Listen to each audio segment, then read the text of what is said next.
이제 성경 묵상의 시간입니다. 우리 친구들 한 주간도 말씀 묵상 잘하고 왔나요? 이제 시험 끝나가지고 이제 핑계 댈 것도 없죠? 잘 읽고 왔을 거라고 믿어요. 지난주에 디도서 끝났죠? 디도서 끝나고 이제 뭘로 들어갔어요? 그래도 읽은 사람이 있나 보네. 예레미야서 들어갔죠. 52장이나 되는 긴 선지서죠. 전도사님이 그 방에다가 이제 예레미야에 관련된 그 짧은 유튜브 영상 올렸는데 봤어요? 본 사람? 왜 이렇게 없어? 왜 안 봐? 이번 주라도 가서 꼭 보세요.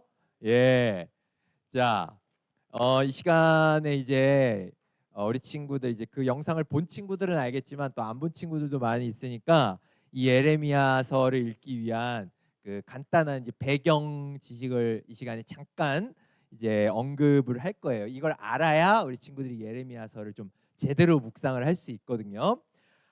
예레미야서가 나오게 된 이제 당시의 그 시대적인 배경은 우리 친구들 이스라엘이 원래 통일 왕국이었죠. 다윗, 솔로몬 이때 이제 통일 왕국을 이루다가 너무 안타깝게도 솔로몬 때 이미 그 다음 때에 이 분열 왕국이 됩니다. 그죠? 전사님이 이제 설교 때 몇 번 얘기한 적이 있었는데 그 분열 왕국은 북이스라엘과 남유다였어요. 이 상황들 기억나요? 그래서 이제 북이스라엘과 남유다였는데 참 안타깝게도 이 두 나라는 시간이 흐르면 흐를수록 하나님을 향한 그 신앙, 다윗 왕 때 가지고 있던 그 순수한 신앙을 잃어버리기 시작했어요. 특히 이 북이스라엘은 남유다보다 더 빨리 하나님을 향한 신앙을 잃어버리는, 그리고 우상을 숭배하는 그런 모습을 보이기 시작한 거예요. 그래서 결국 어떻게 됐어요? 시간이 흘러서 하나님의 심판을 면치 못하고 BC 722년에 아수르 제국에 의해서 북이스라엘이 멸망하게 됩니다. 그리고 그것보다는 좀 더 이제 나중이지만 한 140년 후가 흐른 BC 586년에 결국 남유다도 하나님을 향한 신앙을 잃어버리고 하나님으로부터 심판을 받아 그 당시에 이제 고대 근동 지방에 이제 패권을 장악하고 있던 바벨론 제국에 의해서 멸망을 하게 되는 것이죠.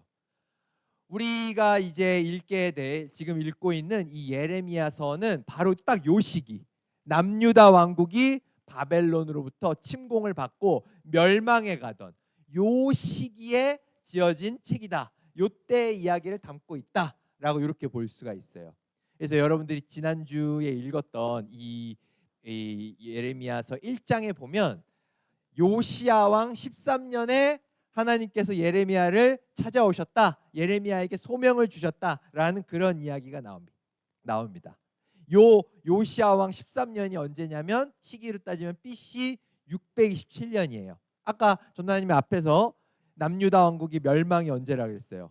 BC 586년이라 그랬죠. 그러니까 예레미야가 선지자로 소명을 받은 게 멸망 전에 한 40년 전이란 말이야. 그래서 이 40년간을 이제 선지자로 활동했던 거야. 딱 요 40년은 뭐다? 남유다의 멸망기다. 그래서 이 예레미야의 별명이 있어요. 별명이 뭐냐면 눈물의 선지자. 눈물의 선지자. 왜? 자기 조국이 망해가는 걸 40년을 지켜보면서 하나님의 메시지를 전했던 거야. 얼마나 슬프겠냐고. 눈물이 마를 날이 없었던 선지자다. 눈물의 선지자라는 거. 그렇다면 그렇게 눈물을 흘리면서 예레미야가 이 예레미야서를 통해서 남유다 백성들에게 얘기했던 건 뭐겠어요? 많은 이야기가 나오지만 결국 딱 한 가지예요. 딱 한 가지 주제로 통일이 됩니다. 그게 바로 뭐예요? 이거예요. 뭡니까? 하나님께로 돌아와라. 자꾸 우상 섬기면서 망해가지 말고 하나님께 돌아와라 라고 하는 메시지. 이건 뭐 예레미야서뿐만 아니라 다른 모든 선지서에 공통된 주제이긴 하죠. 그죠? 하나님께 돌아와라. 이 메시지가 전체 52장에 걸쳐서 길게 반복되고 있다. 이렇게 이해하면 되는 거예요. 그래서 우리 친구들이 이런 내용들을 좀 기억을 하면서 앞으로 이제 예레미야서를 읽을 수 있으면 좋겠어요. 자, 그러면 우리 친구들 이제 이런 예레미야서의 이 내용을 좀 대략적으로 이제 알게 됐고, 지난주에 읽었던 내용을 얼마나 잘 읽었는지 퀴즈를 한번 풀어보도록 하겠습니다. 전나님이 이제 하반기잖아요. 7월이니까, 그죠? 그래서 이 퀴즈를 뭐 큰 틀은 같게 하지만 좀 형식을 좀 다양화시켜야 되겠다 싶었어요. 그게 이제 맨날 이제 페이크 문제 내는 것도 이제 뭐 당연히 페이크 나오겠지 뭐 이런 이게 하니까 이게 뭔가 우리 친구들이 너무 당연하게 받아들이고, 또 이제 문제를 이제 열심히 푸는 친구들과 안 푸는 친구도 이게 나눠지고 해가지고 전도사님이 좀 방법을 다원화시키기로 했습니다. 그래서 뭐 OX 퀴즈 같은 것도 좀 넣고 다 같이 참여할 수밖에 없는, 그렇게 좀 하기로 했으니까, 그래서 오늘 두 문제는 전도사님이 이제 OX 문제로 이렇게 넣습니다. 첫 번째 문제를 한번 풀어보도록 할 거예요. 모두가 다 참여하는 거예요. 마지막까지 남은 사람에게는 선물 다 줍니다. 예, 자, 첫 번째 문제, 디도서의 문제예요. 디도서. 책 찾으면 안 돼요. 책 찾으면, 맞다, 이 얘기 안 한다. 책 다 덮으세요. OX 문제 낼래니까 책에 답이 보지 마. 디도서에 책, 선생님들 책 찾는 사람 잡아내 주세요. 예, 그 사람은 선물 안 줍니다. 디도서에 보면 3장 9절이 굉장히 중요한 구절이에요. 여기에 보면 어리석은 땡땡이나 쓸데없는 땡땡 이야기, 그리고 모세의 땡땡에 대한 말다툼을 피하십시오. 그런 것은 아무 가치도 없으며 아무에게 도움도 되지 않습니다. 이런, 여기에 들어가는 단어들이 중요하거든요. 예, 이 중요한데, 자, 이제 OX 퀴즈입니다. O는 이렇게 하는 거예요. O 이렇게 따라해 보세요. O 이게 다 따라해야 돼. 높이 들어야 돼. 그래야, 높이 안 들면은 선생님들이 체크가 안 돼. X 이렇게 X. 그 자리. 이거 이동하면 귀찮잖아. 그러니까 자리에서 하게 해주는 거예요. 그러니까 자, 그러면은 첫 번째 문제. 자, 첫 번째 문제는 뭐냐? 자, 첫 번째 A, 어리석은 땡땡을 피하라는 말은 토론이다. 자, OX 하나 둘 셋. O면 요렇게, X면 요렇게. 자, 토론, 어리석은 토론을 피하라. 자, 정답 공개합니다. 정답은 X. 예, 분쟁이었어요. 그죠? 분쟁을 피하라. 자, 대부분 이거였던 것 같은데, 자, X 했던 사람 그 자리에서 다 일어나세요. X 했던 사람, 자, 맞힌 사람 다 일어나세요. 자, 오케이. 그 다음 나갑니다. 자, 그 다음에 쓸데없는 족보 이야기를 피하라. 자, 족보 이야기가 맞으면 O, 아니면 X. 하나 둘 셋. 자, 됐어요. 자, 정답 공개합니다. 정답은 O입니다. 족보 이야기예요. 족보 이야기. 그 당시는 족보가 중요했죠. 누구의 자손이다 이런 거. 족보 이야기 피하라. 자, 틀린 사람 안 잡어요. 선생님도 체크하고 계시죠? 예, 좋습니다. 자, 마지막 모세의 땡땡. 자, 모세의 가르침에 대한 말다툼은 피하라. 자, O냐 X. 하나 둘 셋. 들어주세요. 들어주세요. 자, 바꾸면 안 돼요. 바꾸면 안 돼요. 자, 정답 공개합니다. 정답은 X. 모세의 율법은 피하라. 자, 누구 맞췄어요? 5명이나 맞췄어요. 선생님, 이거 이름 좀, 애들 이름 좀 적어주세요. 5명.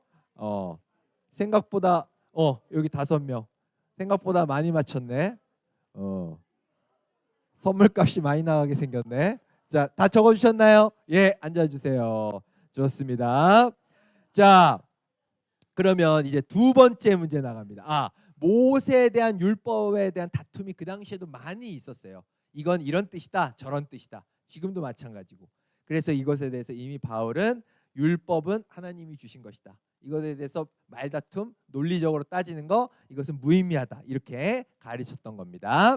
자, 그 다음 두 번째 문제 나갑니다. 두 번째 문제. 자, 두 번째 문제는 예레미야에 대한 문제예요. 전도사님이 아까 설명했던 예레미야에 대한 내용에 이미 태원이 지금 책 보고 있는 거 아니에요? 헐, 실망이야. 우, 안 보고 있었어요? 좋아요. 자, 문제 나갑니다. 자, 첫 번째 문제. 예레미야의 별명은 콧물의 선지자이다. 자, O 맞으면 O, 틀리면 X. 자, 하나, 둘, 셋. 자, O 없어요? O 없어요? 다 X예요. 자, 정답 공개합니다. 정답은 X. 뭐였어요? 눈물의 선지자죠. 그죠? 눈물의 선지자. 뭐 이건 그냥 주는 거였고. 자, 이제부터 어려워집니다. 자, 다 일어나세요. 다 맞았으니까 다 일어납니다. 다 일어나서 저 게을러 가지고 다 일어나세요, 빨리. 자, 그다음 문제 나갑니다. 자, 그다음 문제. 자, 두 번째 문제. 예레미야가 처음 하나님의 소명을 받은 건 요시야 16년이다. 맞으면 O, 틀리면 X. 하나, 둘, 셋.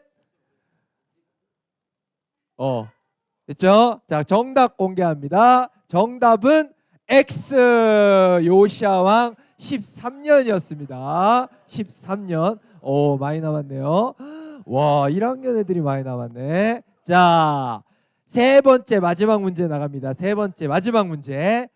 지난주에 여러분들이 읽었던 예레미야 1장에 보면 하나님께서 예레미야에게 보여주신 환상 두 가지가 나오는데 아몬드 나무까지와 물이 끓는 주전자에 대한 이야기다. 자, OX 하나 둘 셋 들어주세요. 자, X 5명 6명 O. 갑자기 왜 O에서 X로 바뀌었어요? 아까 분명 O였던 것 같은데? 잘못한 거예요? 그래요? 그럼 왜 X예요? 예언아? 뭔가 느낌적으로 X예요? 좋습니다. 정답 공개합니다. 정답은 X.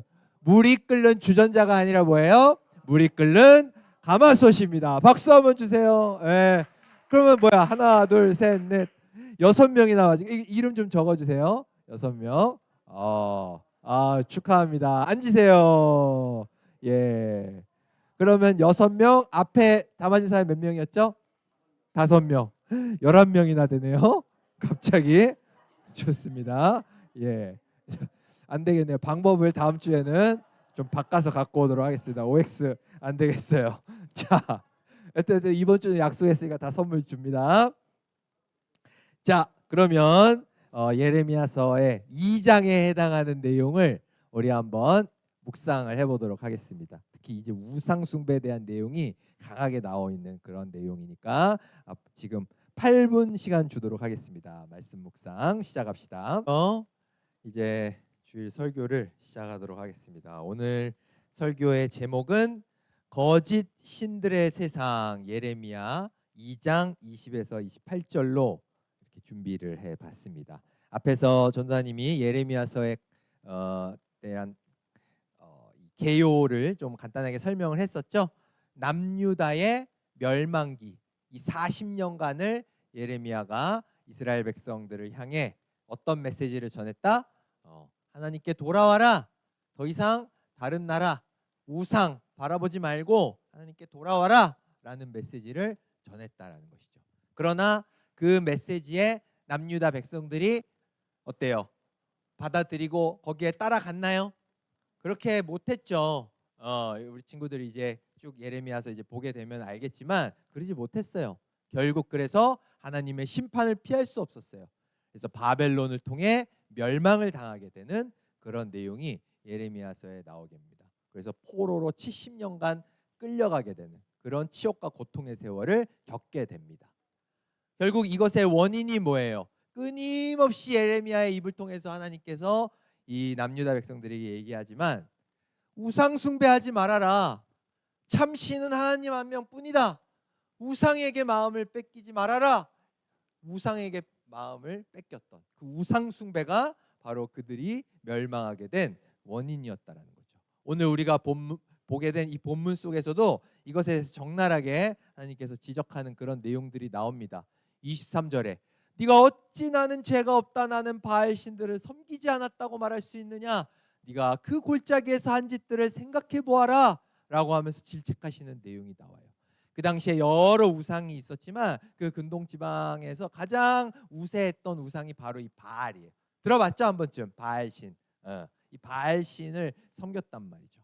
그러면서도 남유다 백성들은 우리가 언제 바알을 섬겼어요? 이러면서 거짓으로 막 책임을 회피하고 막 그랬어요. 골짜기에서 한 짓을 생각해보라라고 했는데 이 골짜기는 그 바알 신당, 바알의 상을 만들어서 거기에 절하고 제사 지내고 했던 그런 바알 신당이 세워져 있던 그 골짜기예요. 거기서 니네가 바알에게 절하고 그를 섬기고 했던 그 짓들을 한번 생각해봐라. 네가 어떻게 우상 숭배를 안 했다고 할 수가 있느냐라고 하면서 이렇게 질책을 하고 계신 거죠. 40년을 그렇게 이야기했는데도 남유다 백성들은 그 하나님의 메시지를 제대로 듣지 않았다는 거죠. 지금 우리 입장에서 좀 이해가 안 되는 부분이죠. 아니 도대체 저 우상이 뭐라고, 뭐 바알 그까짓 게 뭐라고 그렇게 40년을 하나님이 메시지를 전하는데도 그거를 못 받아들이나 이렇게 생각을 할 수가 있죠. 특히 우리 21세기 과학 문명이 발달하고 고도의 그 지식 사회를 살고 있는 우리 입장에서 그 당시의 사람들이 생각하면 아니 그 그깟 우상이 뭐라고 그거를 말도 안 되게 그렇게 섬겼을까 궁금할 수 있어요. 그죠? 그래서 전도사님이 그 당시에 이 남유다 백성들이 섬겼던 이 바알에 대해서 바알의 그 사진을 갖고 왔는데 이거거든요. 그 당시에 이제 사람들이 섬겼던 바알. 이 당시에 그 쇠조각 쇠붙이에다가 이런 모양을 새긴 거예요. 그래서 바알 그 신당에 가면 이 바알 신상을 거기다 가운데다 딱 세워놓고 거기다가 이제 막 제사도 지내고 막 기도도 하고 막 이런 짓을 한 거예요. 그러니까 이게 참 그냥 우리의 눈으로 21세기 살아가는 현대인들의 눈으로 보면 이거 그냥 쇳덩이에 불과하잖아요. 쇳덩이에 불과한데 그 당시의 사람들은 하나님의 메시지를 40년 동안 무시하고 저 바알을 그렇게 섬긴 거야. 도대체 이게 뭐라고? 그래서 궁금해서 전도사님이 이런 우상과 관련된 책을 이렇게 찾다가 이 팀 켈러 목사님, 유명하신 분이죠. 그 팀 켈러 목사님이 쓰신 거짓 신들의 세상이라는 책을 읽게 됐어요. 오늘 설교의 이제 제목이기도 하죠. 거짓 신들의 세상이라는 책을 읽었는데 거기에서 이분이 우상에 대해서 이렇게 쭉 설명을 해놓는데 그거를 이제 이 책의 서평에 간단하게 정리를 하고 있어서 그거를 한번 갖고 왔거든요. 한번 읽어줘 볼게요. 저자가 거짓 신들이라고 부르는 것을 신구약 성경에서는 우상이라고 불렀다. 우상이란 단지 돌이나 금속으로 만든 종교적 상징물을 의미하는 것이 아니다. 우상이란 본래 하나님이 주신 피조물로서 그 자체로는 선하게 쓰일 수 있는 것들인데 사람의 마음속에서 신과 같은 위치를 차지한 것들이다. 제한된 것이 무한한 것으로 바뀔 때 그것은 신적인 위세를 가진다. 이렇게 이해가 되나요? 좀 길고 어려울 수 있죠. 그래서 간단하게 얘기하자면 우상이라는 게 뭐라는 거예요? 우상은 그냥 하나님이 인간한테 잘 써라, 선하게 써라 라고 주신 피조물, 창조되어진 피조물에 불과한 거예요. 근데 인간의 마음속에서, 우리의 마음속에서 그 피조물을 뭘로 만든 거야? 신적인 위치로 만들어버린 거야. 그게 바로 우상이라는 거예요. 다른 표현으로 하자면 어때요? 제한된, 아주 유한한 의미밖에 없는 걸 무한한, 우리 마음속에서 이건 무한한 거야, 어마어마한 거야 라고 의미 부여를 한 거예요. 그게 바로 우상이다 라고 얘기할 수 있다는 거예요. 바알 신에게 이 논리를 그대로 적용하면 뭐예요? 이건 그냥 하나님이 우리에게 주신 니네 살 때 편안하게 사용하라고 만들어주신 쇳조각에 불과해요. 쇳덩어리에 불과해요. 근데 여기에다가 저런 형상을 만든 다음에 우리 인간의 마음속에서 저걸 뭐라고 한 거예요? 이건 신이야. 이 쇳조각에 나와 있는 이 모양의 얘가 진짜 뭔가 살아있어서 엄청난 힘을 갖고 있어라고 신적인 위치에다 갖다 놓은 거예요. 그래서 그 당시의 사람들은 뭐라고 믿었냐면 이 쇳덩어리에 새겨진 얘가 풍요를 관장한다. 우리가 다산을 관장한다. 우리가 잘 먹고 잘 살려면, 그리고 후손을 많이 낳아서 번영하려면 얘한테 절해야 된다. 얘가 그런 힘이 있다라고 마음속에서, 상상 속에서 이렇게 의미를 부여한 거라는 거예요. 이게 바로 뭐라는 거예요? 우상이다라고 이제 이 팀켈러 목사님은 저 책에서 얘기하고 있는 거예요. 이 목사님이 이 책에서 그렇다면 이런 의미에서, 즉 어떤 의미? 사람의 마음속에서 피조물을 신적인 위치로 만들어 놓은 게 우상이라면 지금 현대인들에게도 우상, 거짓신들이 엄청나게 많다라고 이렇게 얘기해요. 그래서 이 책에서 여러 가지 우리에게 있는 우상들의 것들을 이야기합니다. 사랑도 우상이고, 돈도 우상이고, 성공도 우상이고, 권력도 우상이다 라고 하면서 이런 것들이 어떻게 우리 마음 안에서 신적인 위치를 차지하고 있는지에 대해서 낱낱이 이렇게 파헤치면서 이 책을 쓰고 있는 거예요. 아니 무슨 사랑이 우상이 될 수가 있지? 아니 사랑이 왜? 라고 할 수 있는데, 우리 친구들 막 이런 신문 기사들 많이 나오잖아. 나를 좀 인정해줘라, 나한테 관심 좀 줘라, 나한테 사랑 좀 줘라. 우리 청소년들, 우리 친구들 뭐 SNS, 틱톡, 인스타 이런 거 뭐 엄청나게 각광을 받잖아요. 거기서 많은 팔로워를 이렇게 수를 올리고 좋아요 많이 받고 관심 받고, 이게 사람의 원래 있는 욕망이거든요. 근데 그 자체가 잘못된 게 아니에요. 문제는 그런 욕망이 충족되면, 뭘로? 사람들의 관심, 좋아요 이런 걸로 충족되면 내 인생이 풍요로워질 것 같아, 그게 있으면 내가 행복해질 수 있을 것 같아 라고 하는 거, 그걸 신적인 위치에 갖다 놓는 거, 이게 바로 뭐예요? 우상이다라는 거예요. 하나님의 관심이 아니라 사람의 관심과 사랑을 갈구하고 거기에 집착하는 거, 이게 결국 우상이 된다라는 거예요. 돈도 어때요?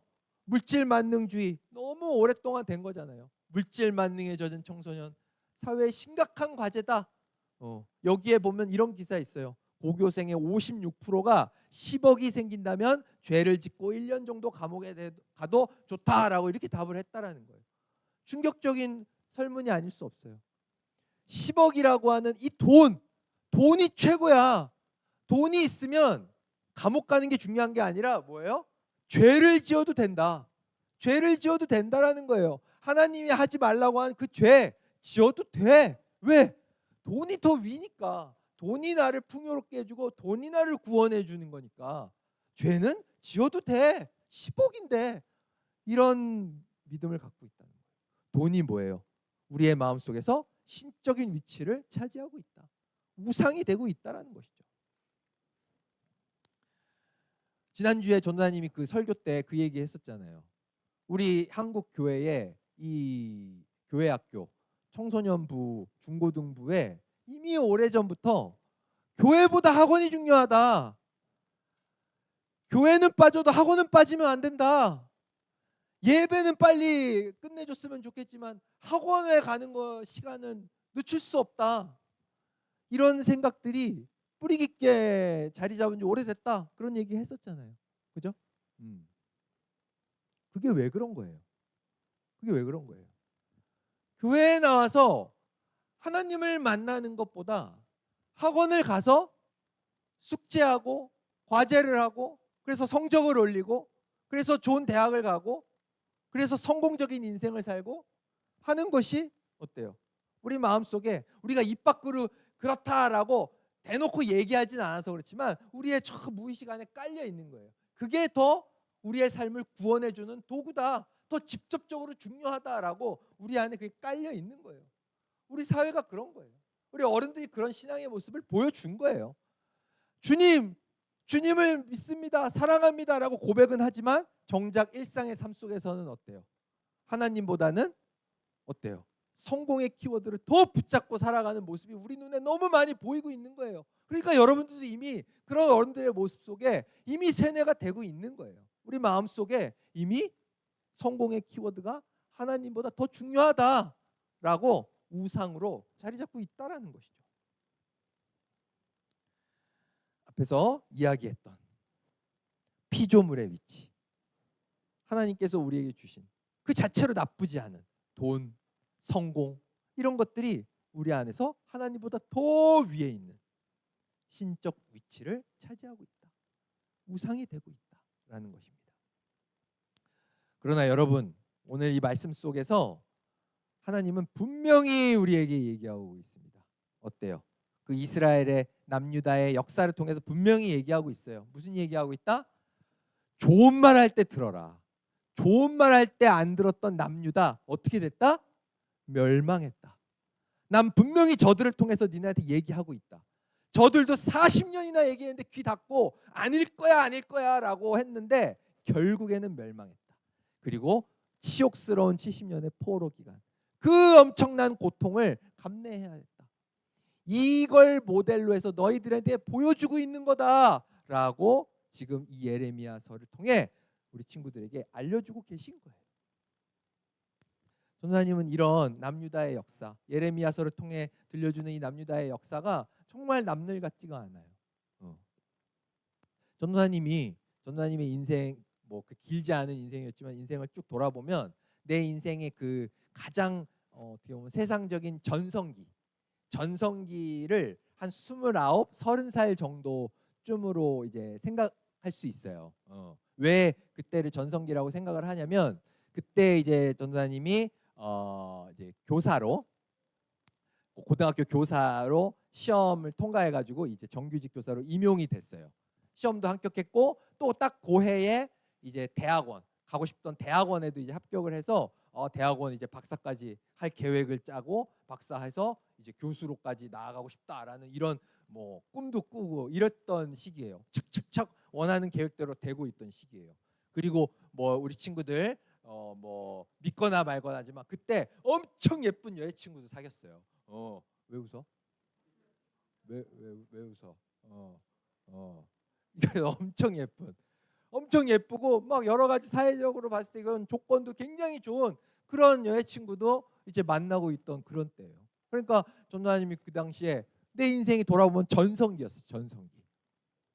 근데 그때 내 인생의 세상적인 가치 기준으로 봤을 때 내 인생의 가장 절정의 전성기였던 때가 전도사님의 마음의 영적 상태, 신앙적 상태는 하나님으로부터 가장 멀리 있었을 때예요. 제일 멀리 있었을 때예요.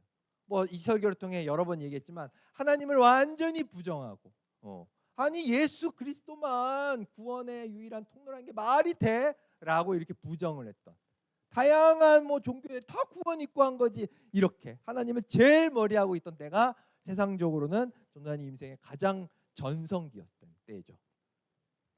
주변에 교회 다니던 분들이 전도사님한테 그런 얘기했어요. 이제 교회 좀 다시 나가야 되지 않겠니? 특히 전도사님 어머니가 그런 얘기 이제 하셨단 말이야. 그때 전도사님이 입 밖으로 막 대놓고 꺼내지는 않았지만 속으로 귓등으로도 안 들었어요. 귓등으로도 안 들었어요. 아니 내 인생이 지금 보세요. 내 인생이 지금 가장 전성기인데 내가 하나님 제일 멀리하고 있을 때 내 인생이 이렇게 가장 전성기고 계획대로 착착 되고 있는데 내 인생이 하나님이 없다는 증거 아닙니까? 내 인생이 이렇게 잘 나가고 하나님을 멀리할수록 잘 나간다는 게 하나님이 없다라는 증거가 될 수 있는데 나한테 다시 교회 나가라니요, 신앙을 다시 가지라니요, 말이 안 되잖아요. 이렇게 생각을 했었다는 거죠. 아무리 하나님께 돌아오라는 메시지를 전해줘도 귓등으로도 안 들었었다는 거죠. 그러나 그렇게 마음을 닫은 채로 그 복음의 메시지를 무시했을 때 전도사님 인생에 진짜 무시무시한 결과가 왔어요. 무시무시한. 전성기는 뭐 신기루처럼 사라져 버렸고 30대 초반 중반에 전도사님이 겪어야 했던 그 일들은 차마 참 다시 상상하고 싶지도 않을 만큼 고통스러운 시간이었어요. 우리 친구들이 좀 더 자라났을 때 전도사님의 그런 이야기들을 좀 더 깊이 나눌 수 있는 기회가 올 거라 기대를 합니다. 정말 상상하기도 싫을 정도의, 정말 돌아가라면 내가 그걸 다시 제대로 겪을 수 있을까라고 싶을 정도로 너무나 처절하게 고통스러운 그런 인생을, 그런 심적 상태를 가지고 살았어야 됐던 게 전도사님의 30대 초반과 중반이었어요. 하나님께 돌아오라는 메시지를 좋은 말로 할 때 똑바로 못 알아들었던 저에게 심판을 하신 거라고 저는 생각을 합니다. 예레미야를 통해서 얘기했던 그 메시지를 똑바로 듣지 않았던 남유다 백성들을 바벨론을 통해 멸망시켜서 70년의 그 치욕스럽고 고통스러운 포로 기간을 보내게 했던 것처럼, 그리고 귀뚱으로도 듣지 않으면 내 인생이 지금 절정인데 왜 교회를 가라고 하냐라고 메시지를 무시했던 전도사님이 그렇게 처절한 고통을 당해야 됐던 거. 다 같은 맥락인 겁니다. 하나님이 분명하게 말씀하고 계신 거예요. 좋은 말로 할 때 들어라. 좋은 말로 할 때 돌아와라. 우상을 버려라. 예레미야를 통해서 우리에게 말씀하고 계시다는 겁니다. 이제 설교를 정리해야 될 때입니다. 오늘 이제 수련회 3주 전이에요. 그래서 오늘 수련회 이제 신청서가 나갈 거예요. 여러분들 가지고 가서 이제 신청서를 작성하고 학부모님들한테 동의도 받아오고 해야 되거든요. 근데 전도사님이 이 설교를 통해서 우리 친구들한테 하고 싶은 얘기는, 그러니까 수련회 다 가야 돼. 수련회 가야 천국 가고 수련회 안 가면 지옥 가. 이런 거짓된 메시지가 아니에요. 여러분들 수련회 안 가도 상관없어요.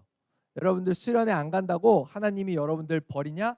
절대 그렇지 않아요. 하나님 그렇게 째째하신 하나님 아닙니다. 그러면 전도사님이 이 설교로의 메시지를 통해서 우리 친구들한테 하고 싶은 얘기는 뭐냐?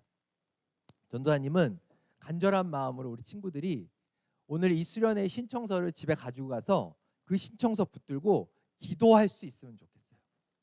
뭐라고 기도했으면 좋겠냐면, 하나님, 제가 이 수련회를 신청을 해야 되는 기간인데 제가 이 수련회 가서 하나님을 만나야 된다라고 하는 그 마음보다 제 삶에 훨씬 실질적으로 중요한 건 학원 가서 숙제하는 거, 성적 내는 게 훨씬 더 나에게 부담스럽고 영향을 많이 끼치고 내 감정을 좌지우지하고 하고 있는 것 같아요. 혹시 이게 우상 숭배인가요?